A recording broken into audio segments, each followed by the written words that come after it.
Hello friends, स्वागत है आप सभी का आपके अपने यूट्यूब चैनल करंट वॉइस में। आज है 13 जनवरी से रिलेटेड करंट अफेयर्स के जितने भी इंपॉर्टेंट क्वेश्चन है वो सभी हम आज के वीडियो में डिस्कस करेंगे। वह उनके इंपॉर्टेंट पॉइंट्स और फैक्ट्स के ऊपर भी चर्चा करें। पीडीएफ आप डिस्क्रिप्शन में लिंक दिया उसे डाउनलोड कर सकते हैं या फिर करंट वॉइस टेलीग्राम चैनल को ज्वाइन कर लें। वहां भी रेगुलरली और मंथली और वीकली भी एक साथ अपलोड की जाती है। और जो कल के क्वेश्चन का आंसर था वो आपको लास्ट में मिलेगा।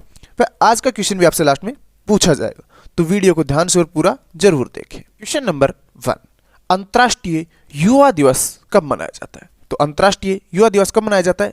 यह मनाया जाता है 12 जनवरी को। तो इसका राइट आंसर ऑप्शन सी 12 जनवरी। 12 जनवरी को अंतर्राष्ट्रीय युवा दिवस मनाया जाता है और ये हमारे स्वामी विवेकानंद जी की जयंती के उपलक्ष्य में मनाया जाता है, जिसे हम भारतीय युवा दिवस भी कहते हैं या फिर राष्ट्रीय युवा दिवस कहते हैं। और इस दिन को मनाए जाने की घोषणा 1984 में भारत सरकार द्वारा की गई थी और यह पहली बार 1985 में मनाया गया था।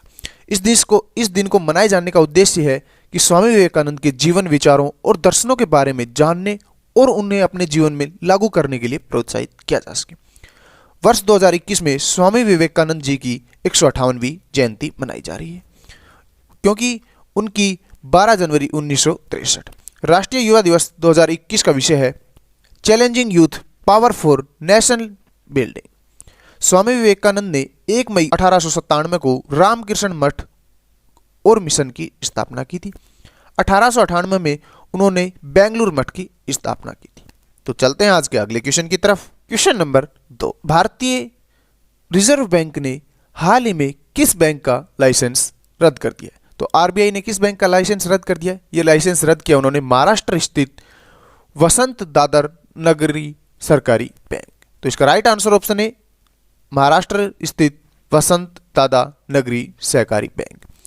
इसका लाइसेंस रद्द क्यों किया गया है? क्योंकि महाराष्ट्र के उस्मानाबाद में स्थित बैंक का लाइसेंस रद्द करने की वजह उन्होंने बैंकिंग रेगुलेशन एक्ट की अनिवार्य शर्तों को पूरा करने में विफल बताया जा रहा है। हालांकि इस बैंक के जो 99% ग्राहक हैं उन पर कोई असर नहीं होगा, उनकी पूरी रकम उन्हें वापस दे दी जाएगी और इसके बाद बैंक अपनी कोई भी कारोबारी गतिविधियां संचालित नहीं कर सकेगा। तो चलते हैं आज के अगले क्वेश्चन की तरफ। क्वेश्चन नंबर 3, हाल ही में किसने नौसेना के सबसे बड़े तटीय रक्षा अभ्यास सी विजिल 21 की शुरुआत का दूसरा संस्करण संबंधित किया है? तो यह किया है भारतीय नौसेना। तो इसका राइट आंसर ऑप्शन सी भारतीय नौसेना, जो कि दूसरा अखिल भारतीय तट रक्षा अभ्यास सी विजिल 21 का दूसरा संस्करण जो 12 और 13 जनवरी को आयोजित किया जा रहा है। यह भारत का सबसे बड़ा तटीय रक्षा अभ्यास होगा जो transit from peace of conflict पर आयोजित किया जाएगा, जिसमें सभी तटीय राज्य और केंद्र शासित प्रदेशों के साथ साथ अन्य समुद्री हितधारक शामिल होंगे। और नौसेना के प्रमुख हैं एडमिरल करमवीर सिंह। भारतीय नौसेना की स्थापना हुई थी 26 जनवरी 1950 को। तो चलते हैं आज के अगले क्वेश्चन की तरफ। क्वेश्चन नंबर 4, हाल ही में तुर्लापति कुटुंबराव का निधन हुआ है, उनका संबंध किस क्षेत्र से था? तो तुर्लापति कुटुंबराव का संबंध किस क्षेत्र से था? उनका था पत्रकार से। तो इसका राइट आंसर ऑप्शन सी पत्रकार, जर्नलिस्ट, जो कि श्री तुर्लापति कुटुंबराव का निधन हुआ। वे तेलुगु भाषा में पत्रकारिता के लिए अपनी सेवा के लिए जाने जाते थे।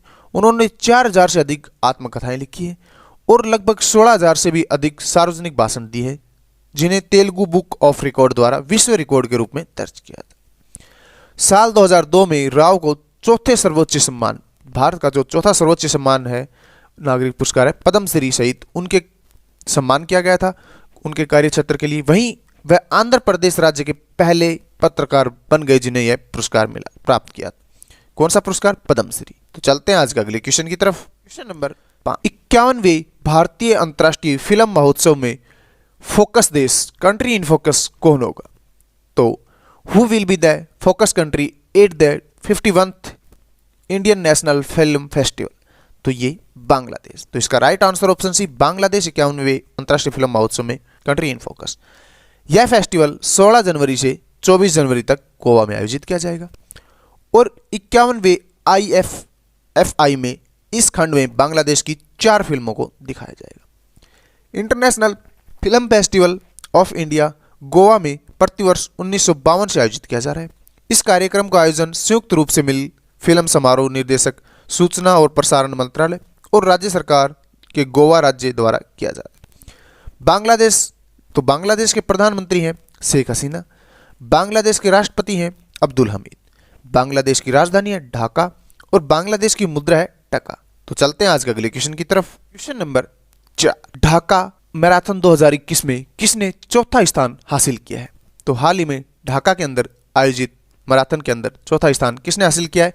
ये क्या है? जिग्मेट डोलमा ने। तो इसका राइट आंसर ऑप्शन सी जिग्मेट डोलमा। तो जिग्मेट डोलमा ने चौथा स्थान हासिल किया है। तो भी ये इंपॉर्टेंट क्यों है? ये इंपॉर्टेंट क्वेश्चन इसलिए क्योंकि ये भारत के थे जिन्होंने चौथा स्थान हासिल किया और ये लद्दाख पुलिस में एसपीओ भी हैं। मैराथन में मोरक्को के हिचम लखोई पुरुष श्रेणी में टॉप किया है, वहीं जबकि महिला श्रेणी के अंदर केन्या की एंजेला जिम असंडे ने टॉप किया है। पूरे मैराथन में सार्क और स्थानीय धावकों में से भारत के बहादुर सिंह पुरुष वर्ग में चैंपियन बने और वहीं महिला वर्ग में नेपाल की पुष्पा भंडारी चैंपियन बनी।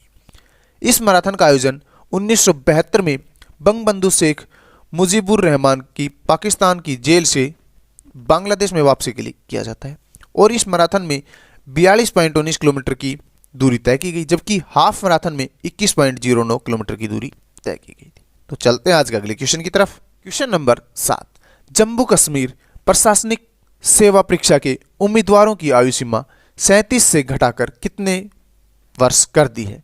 तो ये कर दिया है 35 वर्ष। तो इसका राइट आंसर ऑप्शन भी 35 वर्ष कर दी गई है अब जम्मू कश्मीर प्रशासनिक सेवा परीक्षा के उम्मीदवारों की, पहले जो 37 वर्ष थी। तो चलते हैं आज के अगले क्वेश्चन की तरफ। क्वेश्चन नंबर 8, हाल ही में किस राज्य में अमरेली जिले में एक नया बगसरा प्रांत बनाने की निर्णय लिया है? तो किस राज्य ने नया प्रांत बनाने का निर्णय लिया है? ये लिया है गुजरात ने। तो इसका राइट आंसर ऑप्शन है गुजरात। गुजरात के मुख्यमंत्री हैं विजय रूपानी। तो चलते हैं आज के अगले क्वेश्चन की तरफ। क्वेश्चन नंबर 9, हाल ही में किस राज्य में भारत का पहला फायर पार्क स्थापित किया गया है? तो भारत का पहला फायर पार्क स्थापित किया गया उड़ीसा के अंदर। तो इसका राइट आंसर ऑप्शन भी ओडिशा के अंदर। और ओडिशा के मुख्यमंत्री ने हाल ही में अपने तरह का पहला फायर पार्क का उद्घाटन किया, जिसका उद्देश्य आम लोगों के बीच अग्नि सुरक्षा से संबंधित उपायों का उजागर करना है। भुवनेश्वर में उड़ीसा फायर एंड डिजास्टर अकादमी परिसर में स्थित फायर पार्क प्रत्येक शनिवार को दोपहर 3:30 से 5:30 तक आम जनता के लिए खुला रहेगा और ये फायर पार्क आम लोगों विशेषकर विद्यालय के छात्रों के बीच बुनियादी अग्नि सुरक्षा उपायों के बारे में जागरूकता पैदा करने में सहायता करेगा। और इस पार्क में प्राथमिक चिकित्सा, अग्निशमन उपकरणों के उपयोग संबंधी प्रदर्शन, बचाव और आपदा प्रबंधन पर डेमो और अग्नि सुरक्षा से संबंधित फिल्मों की स्क्रीनिंग आदि गतिविधियां की जाएंगी। तो चलते हैं आज के अगले क्वेश्चन की तरफ। क्वेश्चन नंबर 10, हाल ही में किस देश के पूर्व राष्ट्रपति पर महाअभियोग चलाया जाएगा? तो किस देश के पूर्व राष्ट्रपति पर महाअभियोग चलाया गया? ये चलाया जाएगा अमेरिका के पूर्व राष्ट्रपति। तो इसका right answer option D America. America के जो निवर्तमान मतलब अभी फिलहाल में जो राष्ट्रपति हैं डोनाल्ड ट्रंप के खिलाफ सोमवार को डेमोक्रेटिक पार्टी के 3 सांसदों ने महाभियोग प्रस्ताव पेश करते हुए उन पर पिछले सप्ताह जो कि कैपिटल बिल्डिंग अमेरिकी संसद है में समर्थकों को हिंसा भड़काने के और उकसाने के आरोप लगाए थे। यह प्रस्ताव सांसद जेमी रस्किन और डेविड सिलिसिन और टेड ल्यू लेकर आए हैं। इसका समर्थन अमेरिकी प्रतिनिधि सभा के 211 सदस्यों ने किया है। तो अमेरिका के जो हाल ही में तो राष्ट्रपति हैं डोनाल्ड ट्रंप, लेकिन अगले राष्ट्रपति हैं जो बाइडेन और उपराष्ट्रपति हैं कमला हैरिस। और जो कल का क्वेश्चन था कि हाल ही में राइट अंडर योर नोज नामक उपन्यास किसने लिखा है? तो इसका राइट आंसर है आर गिरिधरन। इन्होंने राइट अंडर योर नोज नामक उपन्यास लिखा है। और आज का क्वेश्चन है जिसका आंसर आप कमेंट बॉक्स में जरूर टाइप करें। तो क्वेश्चन है कि हाल ही में किस मंत्रालय ने फेट बिजनेस डेवलपमेंट पोर्टल लॉन्च किया है?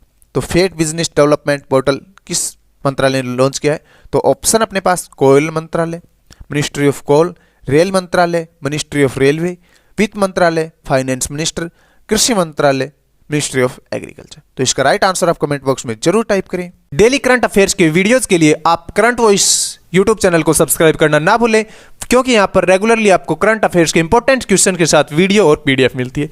वह पीडीएफ आप डिस्क्रिप्शन लिंक दे उसे डाउनलोड कर सकते हैं या फिर आप टेलीग्राम चैनल को ज्वाइन कर सकते हैं। वहां भी रेगुलरली पीडीएफ अपलोड की जाती है और करंट अफेयर्स के इंपॉर्टेंट क्वेश्चन भी वहां पुट किए जाते हैं। वह आप फेसबुक और इंस्टाग्राम पर फॉलो कर सकते हैं, वहां पर भी रिवीजन के क्वेश्चंस पुट किए जाते हैं ताकि आपका रिवीजन होता रहे। आपका दिन शुभ एवं मंगलमय हो।